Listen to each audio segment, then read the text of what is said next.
ప్రకాశం జిల్లాలో మరోసారి భూమి కంపించింది. ముండ్లమూరులో భూమి 2 సెకండ్ల పాటు కంపించింది. దీంతో ప్రజలు భయంతో ఇళ్ల నుంచి పరుగులు తీశారు.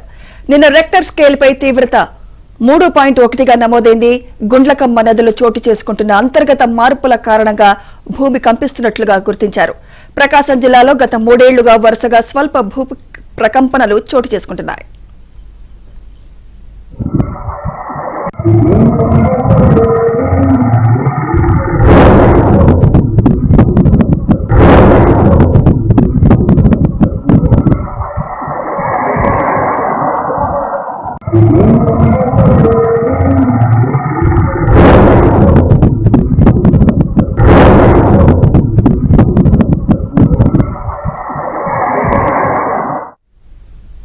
ప్రకాశం జిల్లాలో మరోసారి భూమి కంపించింది. ముండ్లమూరులో భూమి 2 సెకండ్ల పాటు కంపించింది. దీంతో ప్రజలు భయంతో ఇళ్ల నుంచి పరుగులు తీశారు. నిన్న రెక్టర్ స్కేల్పై తీవ్రత 3.1గా నమోదైంది.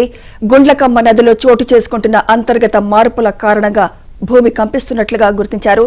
ప్రకాశం జిల్లాలో గత 3 ఏళ్లుగా వరుసగా స్వల్ప భూ ప్రకంపనలు చోటు చేసుకుంటున్నాయి. ఇదే అంశంపై మరింత సమాచారం మా ప్రతినిధి వెంకట్రావు అందిస్తారు. వెంకట్రావు, ఈ ఎర్త్ క్వేక్ పై సీస్మాలజీ డిపార్ట్మెంట్ ఏమంటోంది? వెంకట్రావు, ప్రకాశం జిల్లాలో గత 3 ఏళ్ల నుంచి కూడా వరుస భూ ప్రకంపనలు స్థానిక ప్రజలనైతే భయాందోళనకు గురిచేస్తున్నాయని చెప్పవచ్చు. గత 3 ఏళ్ల నుంచి కూడా ఒంగోలు, సంతనూతలపాడు, దర్శి, అద్దంకి నియోజకవర్గాల్లో వరుసగా ప్రతి ఏడాది కూడా భూ ప్రకంపనలు చోటు చేసుకుంటున్నాయి. తాజాగా నిన్న దర్శి నియోజకవర్గంలోని 4 మండలాల్లో 10:30 గంటల సమయంలో ఒక్కసారిగా భూమి కంపించింది. భారీ శబ్దంతో భూమి కంపించడంతో జనమంతా కూడా భయాందోళనకు గురై ఇళ్లలో నుంచి బయటకు పరుగులు తీసిన పరిస్థితి.